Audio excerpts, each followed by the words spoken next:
Are there dinosaurs still alive in the Congo?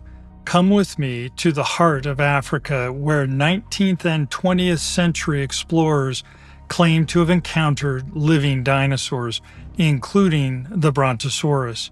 I'll examine the stories that claim to answer this question: could dinosaurs still be among us?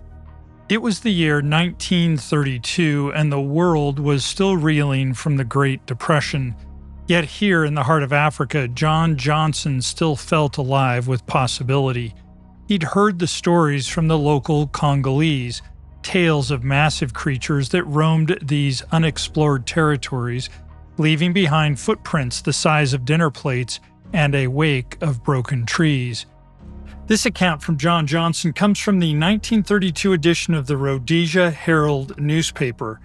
As it wasn't digitized, I visited the Library of Congress recently to look it up on microfilm, but even was unable to locate it there. Quote, "On February 16th last, I went on a shooting trip, accompanied by my gun bearer.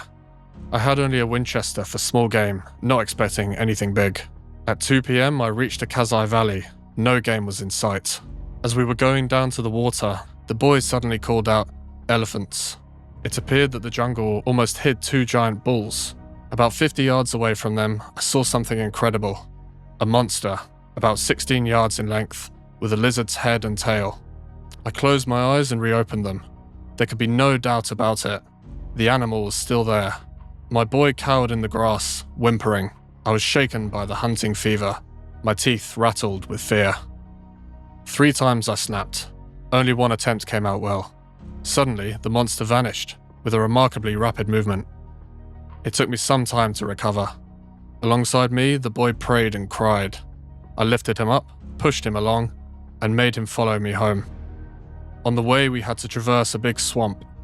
Progress was slow, for my limbs were still half paralyzed with fear. There in the swamp, the huge lizard appeared once more, tearing lumps from a dead rhino. It was covered in ooze. I was only about 25 yards away. It was simply terrifying. The boy had taken French leave, carrying the rifle with him. At first, I was careful not to stir. Then, I thought of my camera. I could hear the crunching of rhino bones in the lizard's mouth. Just as I clicked, it jumped into deep water. The experience was too much for my nervous system. Completely exhausted, I sank down behind the bush that had given me shelter. Blackness reigned before my eyes. The animal's phenomenally rapid motion was the most awe-inspiring thing I had ever seen. It was reddish in color, with blackish-colored stripes. It had a long snout and numerous teeth. The legs were thick. It reminded me of a lion, built for speed." End quote. John Johnson decided that the creature, over 40 feet long, was a Tyrannosaurus. Johnson then staggered into the camp, waving the camera before collapsing. Later, he recalled, quote, "I must have looked like one demented when I at last regained camp. Metcalf, who is the boss there, said I approached him, waving the camera about in a silly way and emitting unintelligible sounds. I dare say I did. For 8 days I lay in a fever, unconscious nearly all the time." And when Johnson finally awoke, he developed the film and started sharing 3 photos of the creatures that he had taken. The 3 photos each showed a different view of a cryptid that came to be known as the Kasai Rex, named for the Kasai River. The 3 photos are perhaps what you'd expect of a photo of a dinosaur in the Congo. The first shows the striped, lizard-like creature, its mouth open wide, but little else is detectable in the photo. There's no sense of size or the environment. The second photo shows what is clearly a lizard with its front legs and claws standing on a rhino. And the third is the most dramatic. What is very clearly a T-Rex is towering over its prey, tearing away flesh from a dead rhino. These photos have been circulated broadly over the subsequent decades, purported evidence of the continued existence of dinosaurs. But since then, they have been debunked as fraudulent. The first 2 are simply monitor lizards, and the third has been demonstrated to be a fake. Still, the excitement over these fake photos reflects the optimism that these relics of the past might still exist in the Congo. Its jungles remain as mysterious as ever, their secrets guarded by the mists of time and the dense canopy of trees. And who knows, perhaps something somewhere in those unexplored rainforests, something unknown to us still roams, oblivious to the modern world, waiting for the day when truth and legend finally converge. And as with any good story of discovery, you have to wind your way through a lot of cheap fakes and trickery, like that of the Kasai Rex, to find potentially authentic stories of modern-day dinosaurs. Hi, I'm MF Thomas and welcome to My Dark Path, where I explore stories about conspiracies, the paranormal, and the unexplained. So to reach more viewers, we're soon going to launch a dedicated channel and podcast called The Dark History Chronicles, allowing My Dark Path to focus on, well, more fringe topics. Thank you for sharing this journey with me. Words cannot adequately express my gratitude for your support. So let's get started with episode 65, Brontosaurs in the Congo.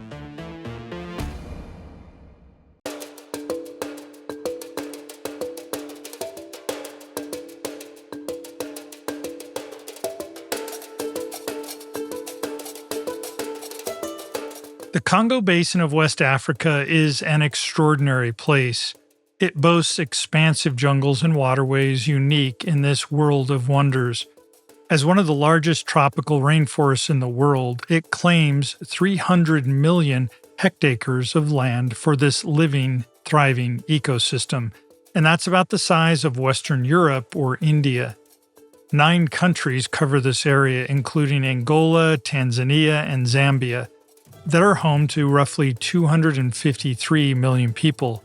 Some regions have seen a steady population growth, while other great stretches are untamed and virtually unseen by humans. Nature, in all its awesome might, is an unsaddled beast. The Congo Basin is one of 3 thunderstorm hotspots in the world. Rainstorms can last for a staggering 11 hours, and the downpours cleanse the whole of the land. And through these storms, flora and fauna thrive in an evolutionary war of the fittest. Specialized for survival, each species thrives in a living labyrinth of forests, rivers, and swamps. And in these severe conditions, only the strong can survive. And so if a dinosaur species were to remain alive today, it seems likely it would find refuge in the Congo. Unlike the faked photos of Johnson's Kasai Rex, the stories of an incredible sauropod that stalks the area's waters are hardly new. In fact, stories of this creature first emerged in the late 18th century when French Catholic missionaries began working with African tribes in modern Gabon, Cameroon, and the Republic of the Congo. The first mention of a sauropod, known locally as Mokele Bembe, appears in a 1776 book by French priest Abbé Levain Bonaventure Proyart, who was describing the Congo Basin's natural history. The book noted the tracks of an animal, quote, which was not seen but which must have been monstrous. The marks of the claws were noted on the ground, forming a print about 3 feet in circumference. The arrangement of the impressions indicated that the animal was walking, not running. The distance between the footprints measured 7 to 8 feet, end quote. Now, this account was not full of hyperbole. This description was inserted between 2 factually correct accounts of an elephant and a lion. And when assessed today, the book's observations were accurate regarding plant and animal descriptions. The term Mokele Bembe, loosely translated from Lingala, means one who stops the flow of rivers. It's an imposing name for a creature of such an epic description. Bantu tribes are composed of approximately 400 distinct native groups, and spanning 24 nations, these Bantu-speaking people have expanded across the continent. And even across more than 400 dialects, the people of these tribes tell similar tales. They share similar stories that also spread around the villages of the Biaka Pygmy. Legends shared by the Bantu and Biaka Pygmy speak of one such beast. A local recounted the legend as it was passed down from generation to generation. In our village, we have always known about the great beast that lives in the waters. My grandfather told me stories of Mokele Bembe, how it moved silently through the swamp, leaving behind a trail of broken branches and disturbed water.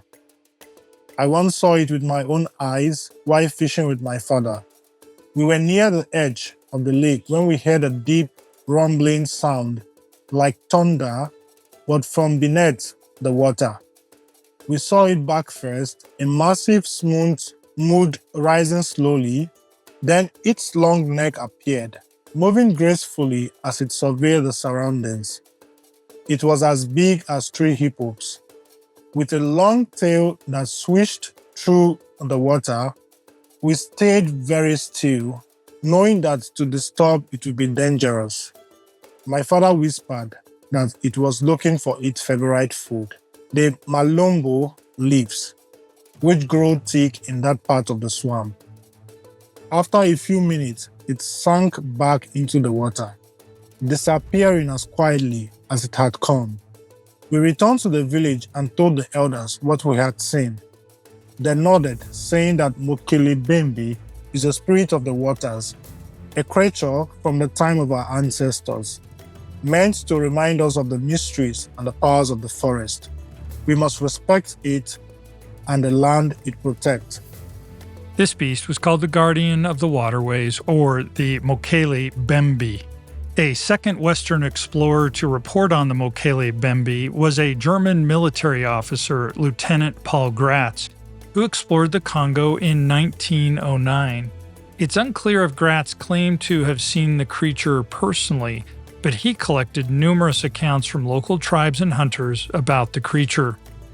Outside of these anecdotes, some of the most robust evidence of the Mokele Bembe comes from the life of Carl Hagenbeck, a pioneer in zoology and a forerunner in the field of cryptozoology.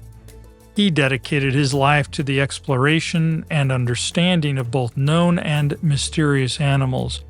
His interest in cryptozoology, particularly the legendary Mokele Bembe of the Congo Basin, offers a fascinating glimpse into his adventurous spirit and scientific curiosity. Born on June 10, 1844 in Hamburg, Germany, Carl Hagenbeck was exposed to exotic animals early in life through his father's business as a fishmonger and animal trader. He wrote, "One day in March 1848, it happened that some of the fishermen, whom my father employed, and who were under contract to deliver over to him their entire haul, captured in their nets no fewer than 6 seals. My father was very fond of animals and greatly interested in natural history, and thus it occurred to him that the curiosity might be shared by his fellow citizens of Hamburg, and that the interest could be made profitable. He therefore exhibited the creatures in 2 huge wooden tubs at our house, charging an entrance fee of 1 Hamburg shilling, about a penny per head." This early exposure to wildlife ignited a lifelong passion for animals, and in 1866 Hagenbeck established his own animal trading business, gaining a reputation for his humane treatment and training methods, which contrasted sharply with the harsh practices of the time. Hagenbeck revolutionized the design of zoos by introducing the concept of panoramic exhibits. He replaced traditional cages with open enclosures surrounded by natural barriers such as moats that created more naturalistic environments for the animals, and it enhanced the visitor experience. In 1907, he opened Tiger Park Hagenbeck in Hamburg, the first zoo to implement these principles on a large scale, significantly influencing modern zoological practices. Hagenbeck's travels and encounters with different indigenous cultures sparked his interest in cryptozoology. These interactions introduced him to legends and reports of mysterious creatures, all fueling his curiosity about undiscovered species. In his autobiography, Hagenbeck recounted that in 1909, two different explorers told him stories of a massive, mysterious creature. A German explorer, Hans Schomburg, and an English hunter both described a monster that was half elephant, half dragon that lived in the Congo. And about the same time, another naturalist, Joseph Menges, independently told Hagenbeck that a brontosaur-like dinosaur lived in the Congo's swamps. In his book, Beasts and Men, Hagenbeck wrote, "Some years ago, I received reports from two quite distinct sources of the existence of an immense and wholly unknown animal, said to inhabit the interior of Rhodesia. Almost identical stories reached me. Firstly, through one of my own travelers, and secondly, through an English gentleman who had been shooting big game in Central Africa. The reports were thus quite independent of each other, and, as a matter of fact, the Englishman and my traveler had made their way to Rhodesia from opposite directions, the one from the northeast and the other from the southwest. The natives, it seemed, had told both my informants that in the depths of the great swamps there dwelt a huge monster, half elephant, half dragon. This, however, is not the only evidence for the existence of the animal." And Hagenbeck viewed the native sources as being reliable. "They often hear stories from the natives concerning strange animals which, from the descriptions given, would appear to be unknown to Europeans. It might be supposed that these are mere cock and bull stories, either exaggerated descriptions of well-known animals, or else intentional fabrications. But such is not usually the case. Much more often, the information given by the natives will lead to the discovery of new species, if the instructions of the savages be properly carried out. For instance, the case of the discovery of the remains of the giant sloth in South America is famous, and all my readers will remember the excitement which was caused when the existence of the okapi was made known. Native reports are more reliable than is commonly supposed." Hagenbeck was correct in referring to the western discovery of the okapi. It had a striking appearance with a dark brown body, zebra-like white stripes on its legs, and a long neck, but it's more closely related to the giraffe than to zebras. The okapi is a solitary and elusive herbivore that feeds on leaves, fruits, and other vegetation, and it's known for its long prehensile tongue, which helps it grasp foliage. It's not a mammal that's easily confused with other species. Its existence was well known to indigenous peoples of the Congo Basin. They referred to it by names like the Oapi, and it was a part of their local folklore and knowledge of the forest. Despite these native reports, it wasn't until the late 19th century that a Westerner observed it. The first recorded mention was made by British explorer Sir Henry Morton Stanley, when in 1887 he wrote about a mysterious donkey-like animal. However, the exact nature of this animal remained unclear to him and others. Sir Harry Johnston, a British colonial administrator and naturalist, was the first Westerner to document the species formally. In 1900, when he was the governor of Uganda, Johnston heard rumors of a strange animal resembling a cross between a giraffe and a zebra in the dense forests of the Congo. He set out to investigate, obtaining the first tangible evidence in the form of a skull and a piece of striped skin from local hunters. These specimens were sent to the Zoological Society of London, where scientists identified the animal as a new species closely related to the giraffe. So in 1901, the okapi was officially named Okapi johnstoni in honor of Harry Johnston. To Hagenbeck, this confirmed that native reports were reliable and that large creatures remained unknown to the West even into the 20th century. So with this in mind, the reports that came to Hagenbeck that described a Brontosaurus-like creature were hardly far-fetched tales, and the two reports I just shared were not the first ones that reached Hagenbeck's ears. It is now several decades ago since Menges, who is of course perfectly reliable, heard a precisely similar story, and on the walls of certain caverns in Central Africa, there are to be found actual drawings of this strange creature. From what I have heard of the animal, it seems to me that it can only be some kind of dinosaur, seemingly akin to the Brontosaurus. As the stories come from so many different sources, and all tend to substantiate each other, I am almost convinced that some such reptile must be still in existence. Hagenbeck, fascinated by these reports from trusted sources, decided to find out for himself. He organized and sent an expedition to the Congo to search for the monster. At great expense, therefore, I sent out an expedition to find the monster. But unfortunately, they were compelled to return home without having proved anything, either one way or the other. In the part of Africa where the animal is said to exist, there are enormous swamps, hundreds of square miles in extent, and my travelers were laid low with very severe attacks of fever. Moreover, that region is infested by bloodthirsty savages who repeatedly attacked the expedition and hindered its advance.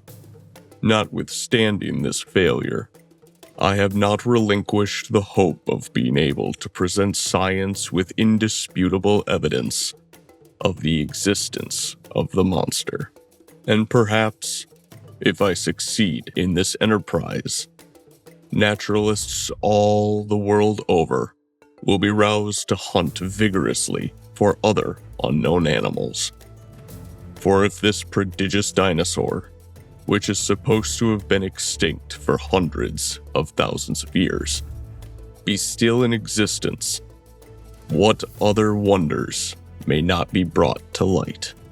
And that, my friends, is everything Hagenbeck shared about the search and the expedition. His book, Beasts and Men, is absolutely worth reading. It's over 324 pages of careful descriptions about the capture and caretaking of scores of different types of animal species. Yet, his description of this expedition is almost a footnote tucked at the end of a chapter called How Wild Animals Are Caught.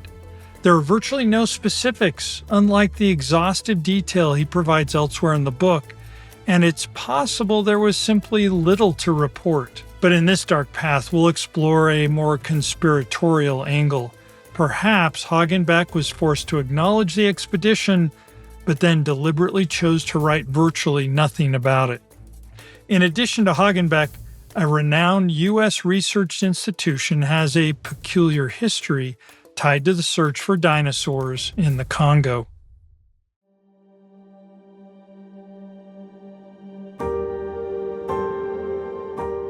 The Smithsonian Institution was founded in 1846 thanks to a bequest from British scientist James Smithson, with the mission to increase and diffuse knowledge, and it's grown into the world's largest museum, education, and research organization.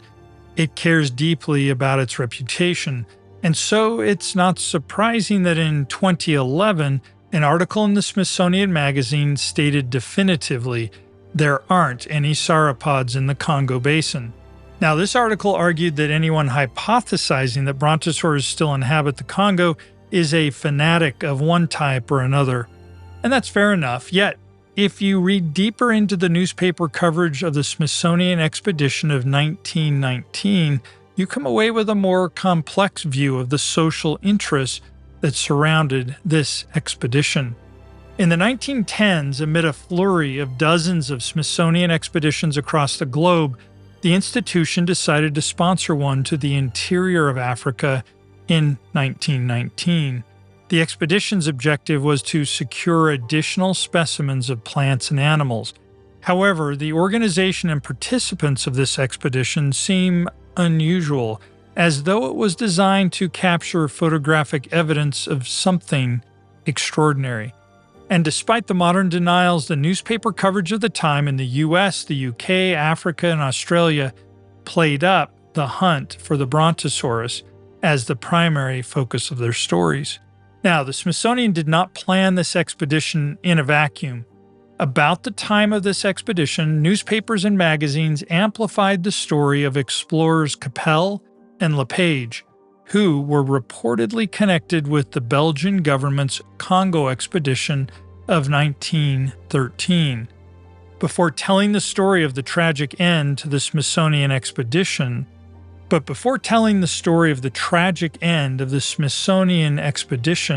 I first want to share the story of Capel and Lepage's encounter as it was retold in many U.S. newspapers in early 1920. Reportedly, these two Belgians were exploring the Congo around the year 1913. As they struggled to pass through dense jungle, on some days they were only able to hike 2 miles.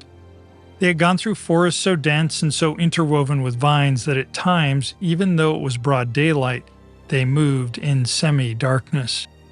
And so, on one afternoon, they emerged from the dense jungle at the edge of a great swamp. The marsh, perhaps 10 miles wide, was covered with a lush, semi-aqueous vegetation and was bordered by lofty, almost perpendicular cliffs.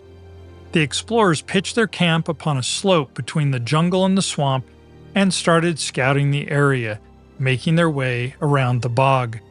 They had not gone far when they halted in amazement. Before them, plainly printed in the soft mud, was a footprint. The print was 4 feet at its widest and sunk deep like some incredible weight had pushed it into the soil. And there could be no doubt that this was a footprint, for beyond it was a succession of identical footprints stretching across the swamp's edge, and the prints appeared to be very fresh. They followed the tracks until they angled and swept back into the water. Unwilling to abandon their pursuit, the pair kept on along the swampy shore until they reached the foot of one of the cliffs, hoping to find the creature.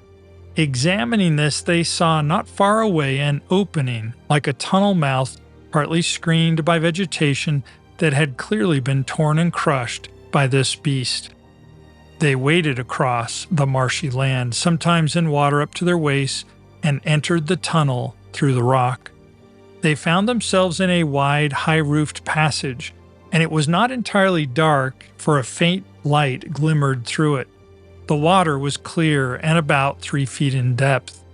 Through this, the explorers waded on. The tunnel floor gradually rose and the roof rapidly grew higher, and it was with the aid of an electric torch that they guarded against any dangerous missteps. They followed the tunnel for perhaps a quarter of a mile before a turn brought them out upon a shelf of rock over which not more than a couple of inches of water was flowing, and they looked upon what was clearly a subterranean lake. They could not determine its size, for they could not see any walls of the cave. The dim light filled the massive cavern from fissures in its roof that opened out into the sky, and as they gazed upon this strange scene, something like a horse's head broke through the water's surface about 100 yards away from them. It raised its strong serpent-like neck until the head towered 20 feet above the water. They caught the gleam of saucer-like phosphorescent eyes. Then the creature's huge, smooth, glistening body and an incredible 40-foot-long tail rose out of the water. For an instant, the explorers were too astonished to move. The creature seemed to look them over curiously, but had no inclination to attack. Before they could recover from their shock, the creature sunk back into the water and out of sight. The explorers had their guns, but it was evident that they would be useless if either needed to protect themselves or wanted to kill the creature. Besides, they agreed that it would be better to return to civilization and tell people about their discoveries. And before backtracking through the large rock tunnel, they found evidence of another creature like the first, but smaller. Now, this story, like that of Kasai Rex, was found ultimately to be a hoax. As recounted in his 1978 book written in French, The Last Dragons of Africa, Bernard Hovelmans unveiled how this story came to be. It was in 1919 that F.W. Fitzsimmons, the curator of the Port Elizabeth Museum in South Africa, received a report of an extraordinary monster from J.J. Raymer, a missionary in the Belgian Congo. Raymer was relaying an account from a railway engineer named LePage, who claimed to have encountered the creature while hunting in October of that year. According to LePage, the animal charged at him before wandering away, allowing him to observe it through binoculars. He described the creature as being about 24 feet long with a pointed snout, horn-like tusks, a short nasal horn, hooves, and a scaly hump on its shoulders. Now, a sharp-eared audience member will notice that the animal described here would not have been a sauropod, but more of a ceratopsian dinosaur. And as this story circulated in the Congo and South Africa, Mrs. H.L. Lees, who was a fellow of the Royal Geographical Society, heard it, and she publicly accused LePage of fabricating the entire incident, noting that she was present when LePage first told his account. Mrs. Lees explained further that LePage was not a Belgian explorer at all, but an Australian engineer named David LePage. He was working in Rhodesia and had returned from a hunting expedition. And to explain why he had returned empty-handed, he declared that a massive creature in the swamp had scared away his potential prey. And Raymer, the purported missionary, was simply an employee of an American drilling company. Raymer passed on LePage's account to F.W. Fitzsimmons, the curator of the Port Elizabeth Museum, who then subsequently released it to the press. Now, Arthur Davidson recounted a different version of this hoax in 1950. In Davidson's account, LePage initially shared the story with a group of missionaries, who documented the claim as factual. According to this version, LePage later gained notoriety across Africa and became known as Brontosaurus Dave. The tale, of course, grew and evolved over time, with some even using it to explain a 1901 report by a European hunter who claimed to have seen a sauropod-like creature. And about the same time, a similar report surfaced in the Rhodesian press, bringing the name Gapel into the story. A Belgian prospector and big game hunter named Gapel claimed to have seen a creature in the swamps of the Belgian Congo that had large scales, a thick tail resembling that of a kangaroo, a humped back, a single horn, and red and yellow markings. Again, this would not have been a sauropod-type creature that would have shown up in the newspapers. Gapel reportedly fired at the creature, but it disappeared into the swamp. So it's fascinating to observe how these two separate stories, whether intended as hoaxes originally or not, were woven together to produce an incredible narrative that underpinned hundreds of newspaper articles, even coloring how the public viewed the objectives of the Smithsonian Congo expedition of 1919. This transition from hoax to credible newspaper article was relatively easy, as shown by this example from the Buffalo Times, published on Sunday, January 18th of 1920. The newspaper summarized the frenzy of interest in searching for sauropods in the Congo.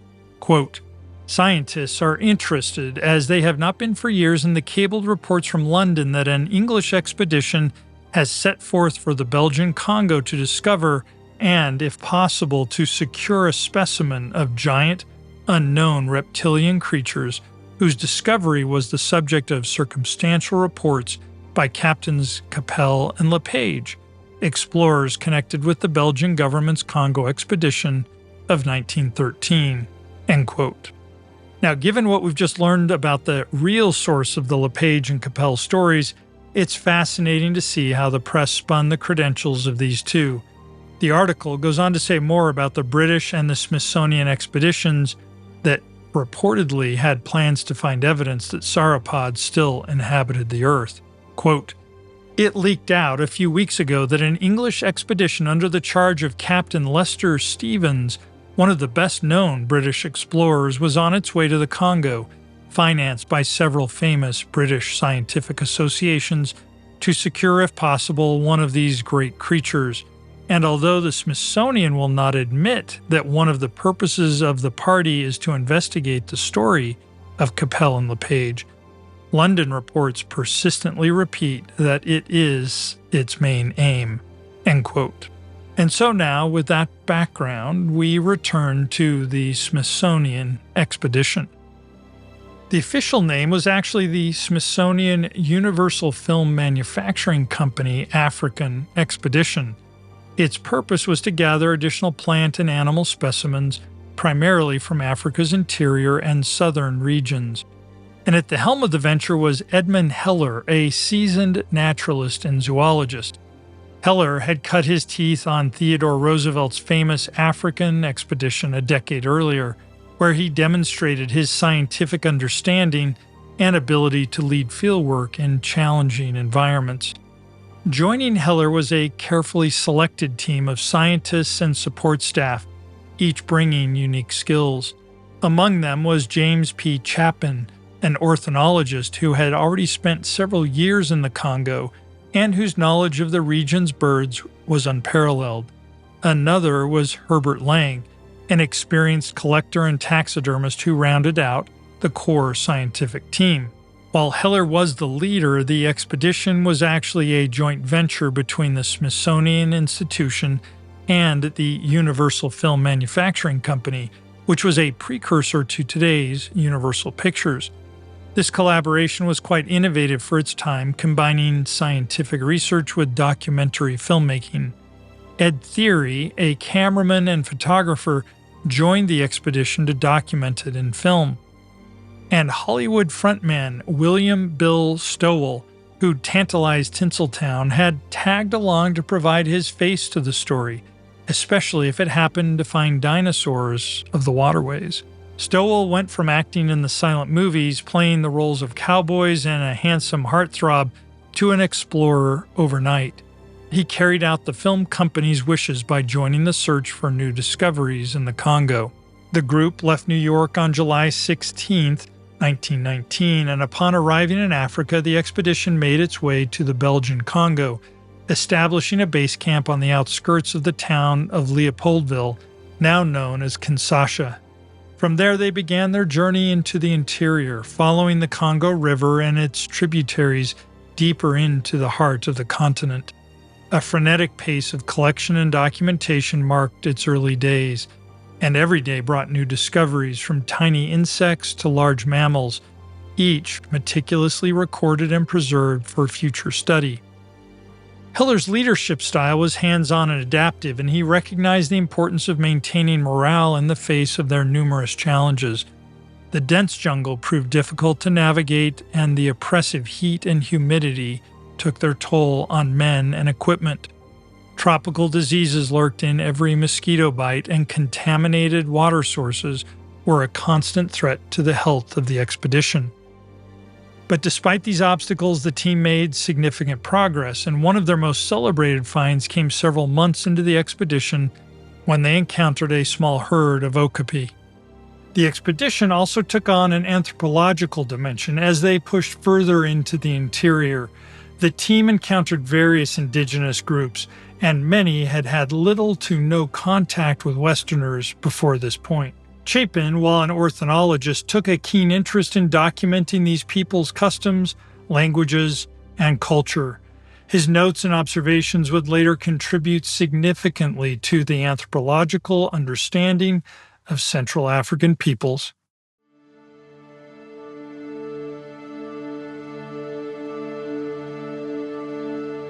Now, when we examine stories of cryptids, perhaps like we do when we investigate UFO incidents, one has to be prepared for disappointment, or at least the discovery that most of the cases we hope for something extraordinary are, at best, misidentifications, or at worst, outright hoaxes.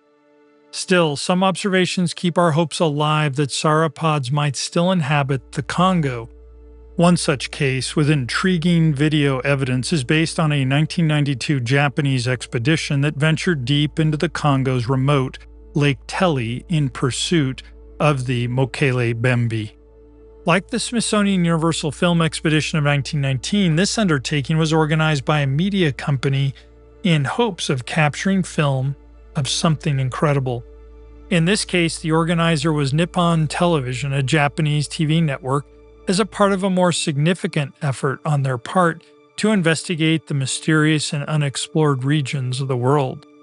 Lake Tele, located in the heart of Congo's vast and impenetrable Likoula swamp, had long been rumored to be the home of the Mokele Bembe. Previous expeditions undertaken from Europe and the US had tried to penetrate this region's thick jungles, but they were often met with logistical challenges, from harsh climates to dangerous wildlife and diseases like malaria. But despite these dangers, the Japanese team was now determined to succeed while others had failed. Their crew consisted of scientists, adventurers, and television personnel. They were armed with video equipment, cameras, and scientific tools to record and analyze their findings, and they enlisted the help of local guides who had grown up hearing tales of Mokele Bembe, believing that the creature was real. The expedition set out from the town of Bimfondo, one of the last vestiges of civilization on the edge of the frontier. The journey to Lake Tele itself was grueling, taking days of trekking through mud-soaked trails, dense forests, and treacherous waters. And along the way, the team was forced to confront the realities of the Congolese jungle: intense heat, venomous snakes, and the threat of tropical diseases. But the team pressed on, and for many of the expedition members, the goal of capturing even a fleeting glimpse of a sauropod made the hardships worthwhile. And as they approached the lake, anticipation grew. And when they arrived, locals recounted stories of strange sounds that emanated from the lake at night, low rumbles that could be heard from miles away. They also spoke of giant footprints that were seen along the lake shore, though these were often difficult to verify as a sauropod due to the swamp's constantly shifting terrain. But something remarkable happened on one of the team's days at Lake Tele. They set up equipment and prepared to take footage of the surrounding lake and wildlife when one of the cameramen noticed something unusual in the water. What appeared to be a large, long-necked creature briefly surfaced on the lake's still waters before disappearing under the surface once again. The video footage captured by the Japanese expedition shows what appears to be a head and neck protruding from the water, reminiscent of the description of the Mokele Bembe. And although the footage is grainy and lacks clarity needed to provide concrete evidence, it's clear enough to show that a creature is moving slowly before submerging again, leaving only ripples in its wake. The Japanese expedition's video quickly became a topic of heated debate. Cryptozoologists who study animals not yet recognized by science embraced the footage as a significant find. They argued that the vast and largely unexplored swamps of the Congo Basin could easily hide large, unknown species. The dense jungles and remote geography would make it difficult for traditional expeditions to locate and document these creatures. And the brief nature of the encounter left many questions unanswered. Was the creature an undiscovered species, or perhaps a known animal behaving in a peculiar way? Skeptics were quick to point out that the video quality made it difficult to draw any conclusions, and that the creature could have been something as simple as a giant snake, crocodile, or even a mammal. However, believers of the Mokele Bembe legend hailed the footage as the closest anyone had ever come to proving the existence of a living dinosaur in modern times. Despite the video's controversy, the 1992 Japanese expedition remains a landmark event in the history of cryptozoology and the search for Mokele Bembe. The footage captured by the team continues to fuel debates about the existence of unknown creatures in the world's most remote regions. For many, the mystery of Mokele Bembe is a reminder of how little we truly know about the natural world and how much there is left to discover. Thank you for joining me in this episode of My Dark Path. If you enjoyed it, please like and subscribe if you haven't already. And if you didn't enjoy it, I'm so grateful you made it this far. Thank you, dear friends, for walking the dark paths of the world with me. Until next time, good night.